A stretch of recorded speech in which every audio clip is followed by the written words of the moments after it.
So if you've practiced yesterday's lesson when we were translating our graphs left, right, up and down, we were subbing in things like x plus 2 or x minus 2, y plus 1, y minus 3, and moving our graphs around by translating them. To dilate them means that we are going to stretch the graphs in one direction, it says there, but we can actually do it in two if we want to. We are to stretch a graph vertically by a factor of a. Vertically is the y direction. So if a is the factor that I want to stretch it by, we're going to be substituting in y over a. And that does mean if we times the a, because usually y is on the left-hand side of our equation, if we times the a across to the other side, it would look like y is equal to a times whatever the function is, okay, which is what we're used to seeing. So if I had a parabola y equals x squared, if I'm dilating that by stretching it by 2 vertically, I'd be timesing that 2 across, it'd become 2x squared, okay? All right, to stretch something horizontally by a factor of a, we're going to replace the x with x over a. So it's very similar to what we were doing yesterday, it's just that we're dividing by that factor now instead of adding and subtracting it. And so that means that we'll be subbing into our function, if it was in function notation, everywhere where there's an x, we put in x over a. To enlarge a shape means that we're finding a shape that is similar to the original, meaning the same shape and size only enlarged. The matching angles would all be equal and the matching lengths would be in the same ratio.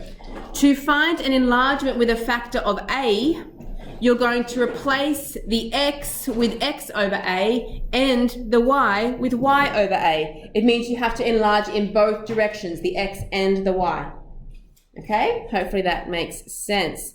And it does have them combined here in this formula on the end. So if I have my function f of x, I'm subbing in x over a where the x is, and the a that would be on the bottom of y has been timesed across to be in front of that function. Okay? If a figure has been compressed, that just means that instead of we're having a similar figure that has been enlarged, made bigger, it means that we're making it smaller, and it just means that the dilation factor is between 0 and 1. Okay, so larger than 1 means that we're making it twice as big or 3 times as big or 5 times as big. But if I have a dilation factor of a half, it's half as big, so I'm making it smaller. Does that make sense? If I have a negative in front of my whatever factor I'm enlarging or reducing this by, all that means is that you're reflecting it, which we did learn last lesson as well. So to reflect, you put a minus in front of your factor. Okay, example 1.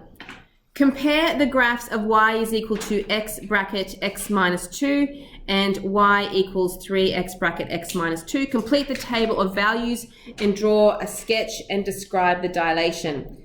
So grab your calculators out. We have to fill in a table. Subbing in minus 2 into the first equation, we're going to have minus 2 bracket and then minus, you could do it without a calculator obviously, minus 2 close bracket equals, and we get 8. Go through and fill in the rest. What happens when you put in minus 1? Your turn. What happens when you put in minus 1? 3, thank you. What happens when you sub in 0? 0. It is 0. What happens when you sub in 1? Negative 1. Sub in 2. Are we going too fast? Someone's keeping up. 2 is 0 again.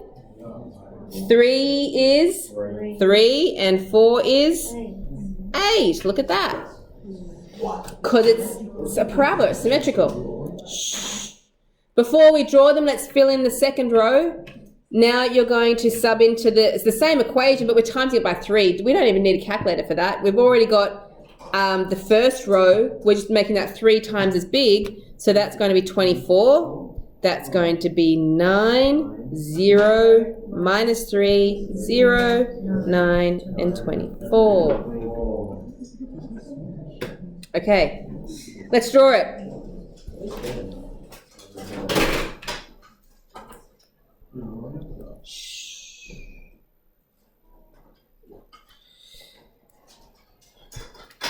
Okay, so I have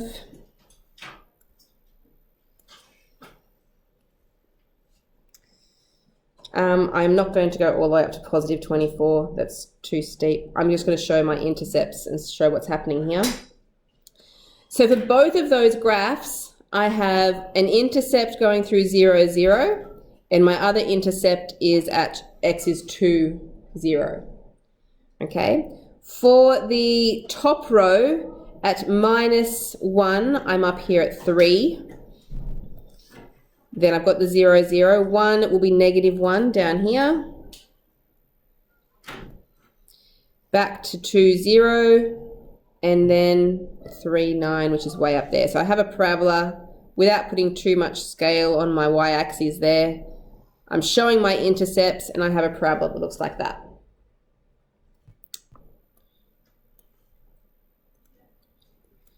Okay, if I go to the second row, the intercepts are the same, but it's just steeper. So at minus 1, we're going to be way up high at 9. I'm not doing the 24, too big.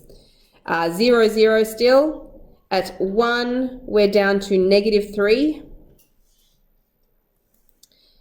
2, 0, and then 3 will be way up steep at 9. So that's what it means to stretch a graph vertically. The intercepts have stayed the same, but it has stretched down further and it's rising more steeply on the other side of the graph. So we are asked to describe what happens or what has happened. It has been stretched vertically by a factor of 3.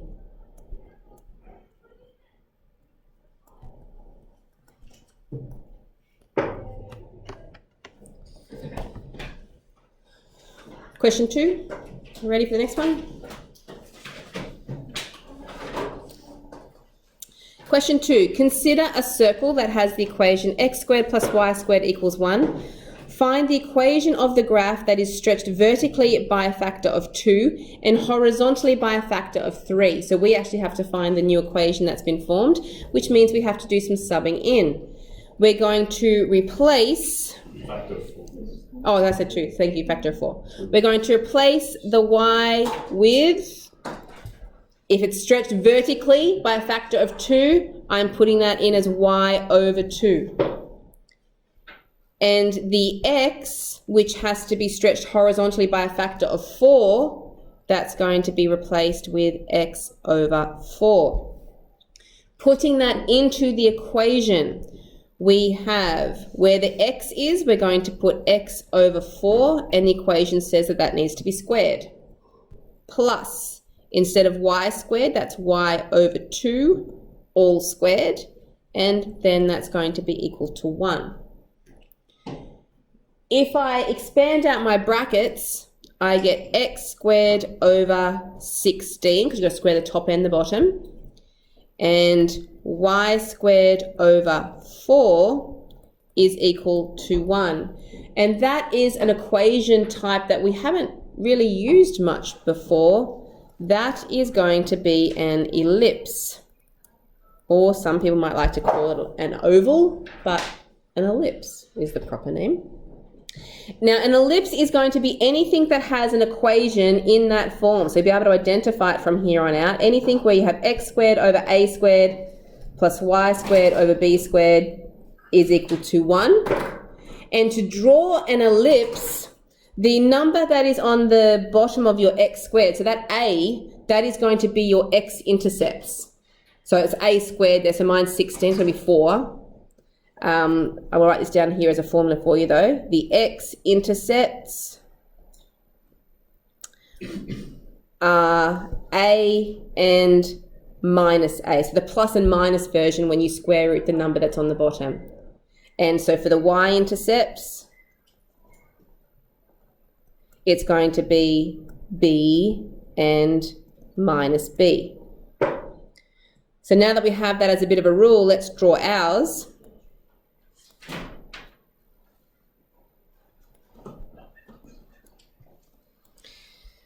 So on the bottom of my x, I have a 16. The square root of 16 is 4, which means on my x-axis, it's going to intersect at 4 and negative 4.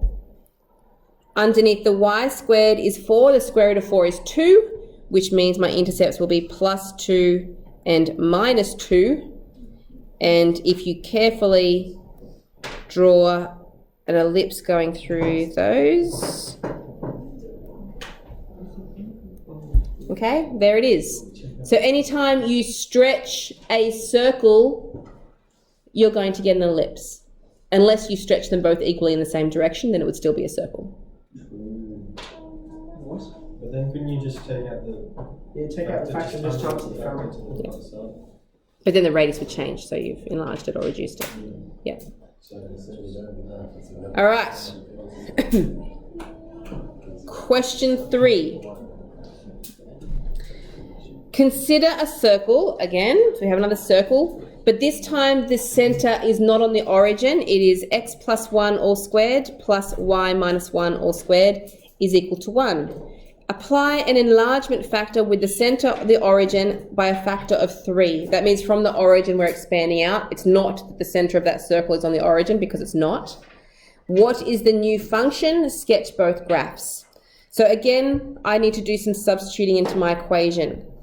If I am enlarging everything by a factor of 3, I'm going to replace the x with x over 3 and the y with y over 3.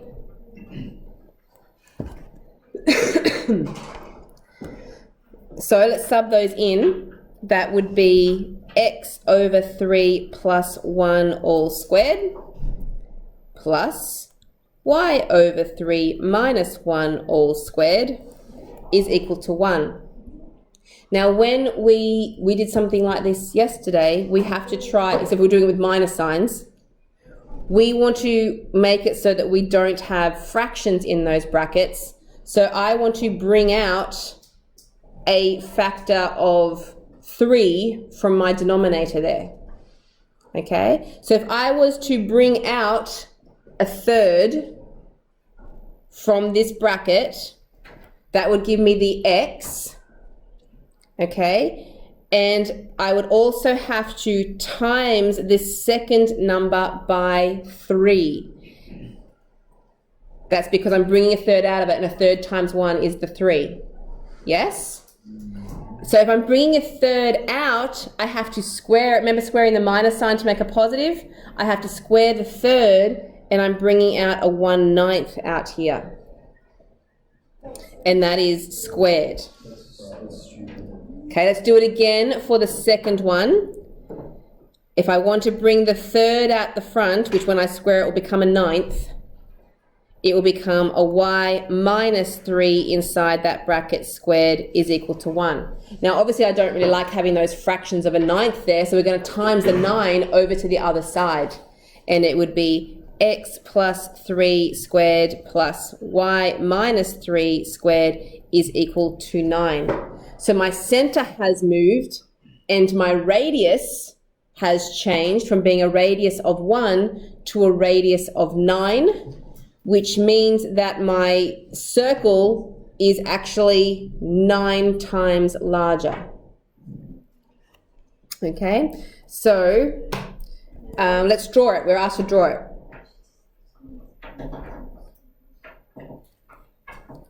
We're asked to draw both of them, the original and the new one. So the original circle, maybe I should shrink this down so I can see it. The original circle was x plus 1 squared plus y minus 1 squared. What is the center of that circle? Nope, but nice try. Thank you for participating. Negative 1, 1, yes.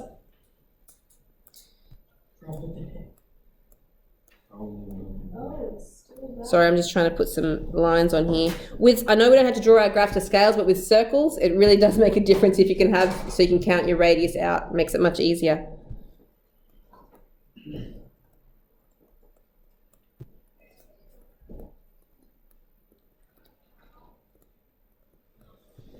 Okay, so I've got some numbers on there to work with now. So yes, my center of that first circle is -1, +1, so it is there. And the radius of the original circle was 1. So from that center, we're going to go up 1, down 1, left 1, right 1, and there is our circle that I'll try very hard to not make it look like a square.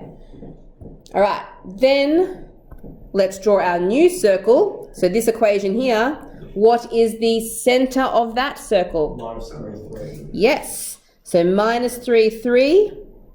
My center is here. What is the radius of my new circle? 3. So I need to rise 3, 1, 2, 3, go down 3, left 3, and right 3.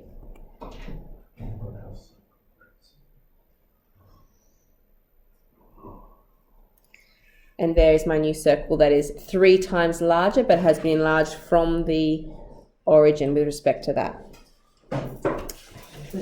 Okay? All right, one more question. Can I move that? Is everyone still drawing? We're good. Done? Question 4.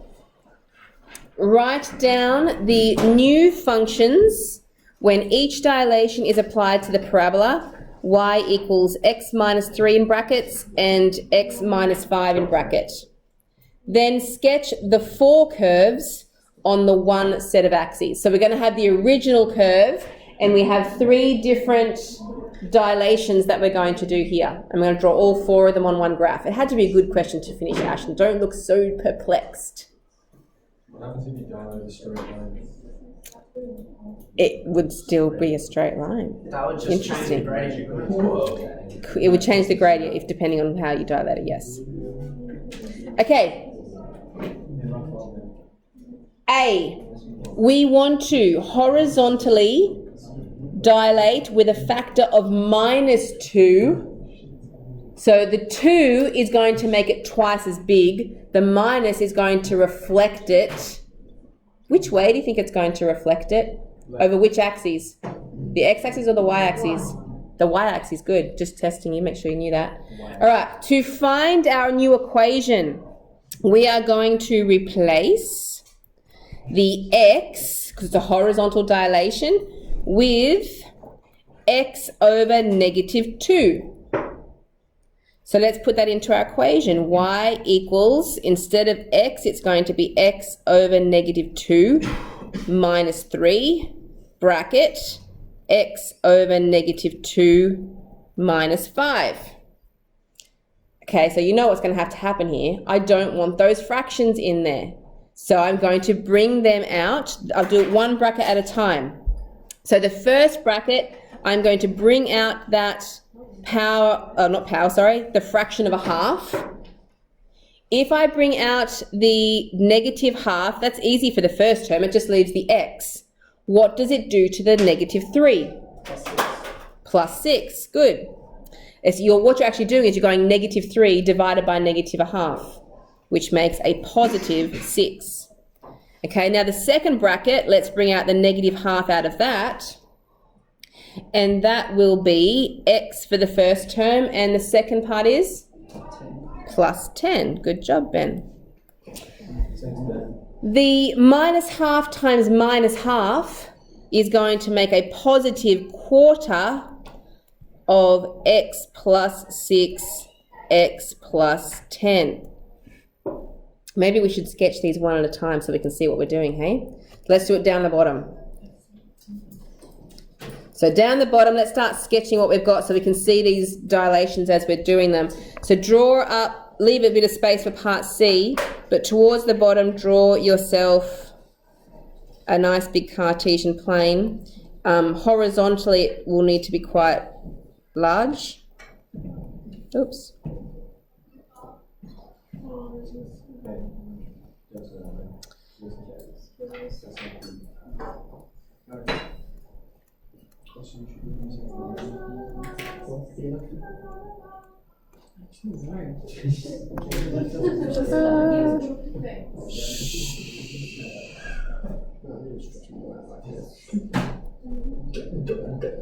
Just so you know, you need to get to at least minus 10.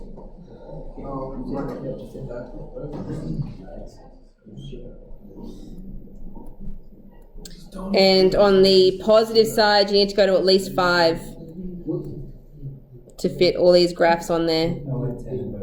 Oh, you'll have heaps of room then. Oh, actually, she's still overachiever. This is why we're later.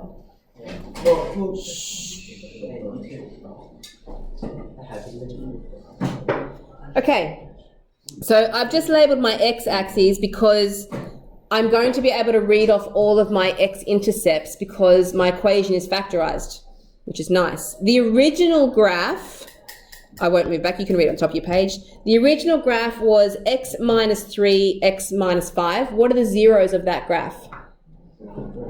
Positive 3 and positive 5. So it would be here and here. I'm not going to find the exact coordinates of the turning point, but what is the y-intercept? How would I find it? When x equals 0. When x equals 0, which means you have 0 minus 3 times 0 minus 5. So 15. Yes. So up here at 15, that is my y-intercept. So fairly roughly done. My parabola is going to come down through that y-intercept, not finding that turning point, but it will be there somewhere, and it will come up like that. Now that's the original. I'm going to change colours for every graph here. How do you find turning point again? You would have, it would be 4, because it's always right in between the two intercepts, and then you'd sub 4 into the original to find the y value. Oh, that's so long, guys. Yeah, so that's why we're not going to do it for every one, because it'll take us too long. The new graph that we have just found, it was a quarter x plus 6, x plus 10. What are my zeros of my new graph? Minus 6, minus 10. Yes, so they're over here, minus 6 and minus 10, which we're expecting because we knew that it had to be reflected over that y-axis. What is the y-intercept? You would do 6 times 10, which is 60, times by a quarter, still 15. So it has the same y-intercept, but it has been stretched horizontally and reflected across,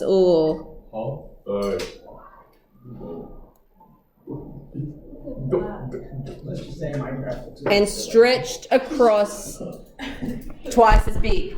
So stretched twice as wide, horizontally, and reflected across that y-axis. Let's do the next one.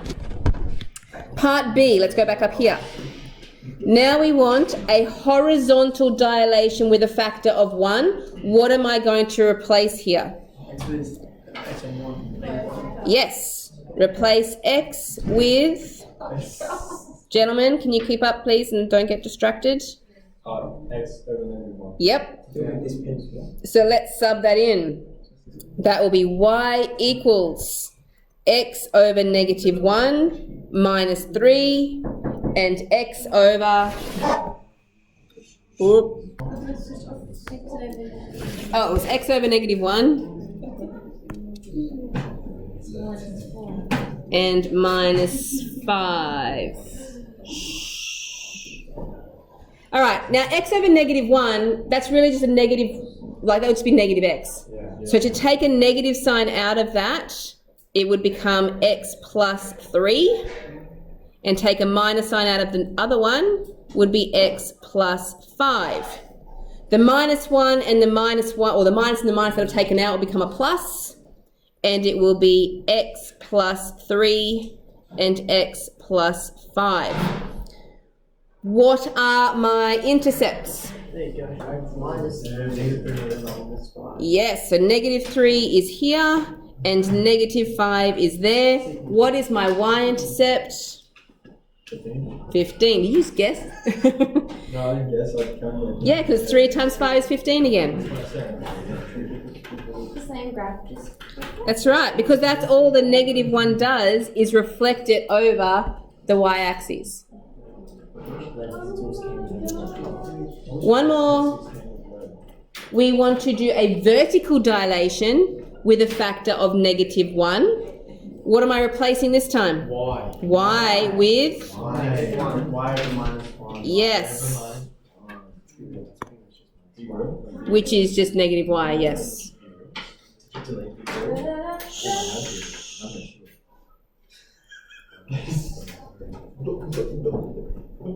And then you split it up into its roots, which would be pi. Yeah, I'm just doing it because you guys are too busy talking. So I've subbed in the y over -1 on the left-hand side. Then I would times the -1 across to the other side, so it's just y equals. Now that does not change what is in those brackets. It's just a minus sign at the front. So my zeros are where? Yep, I need a new color. I can do black. So it is still 3 and 5, just like the original graph. But the minus sign at the front means it has been turned upside down. Where is my y? Oh my goodness. Who said this topic was difficult? It's easy. Look at you guys. You've mastered it.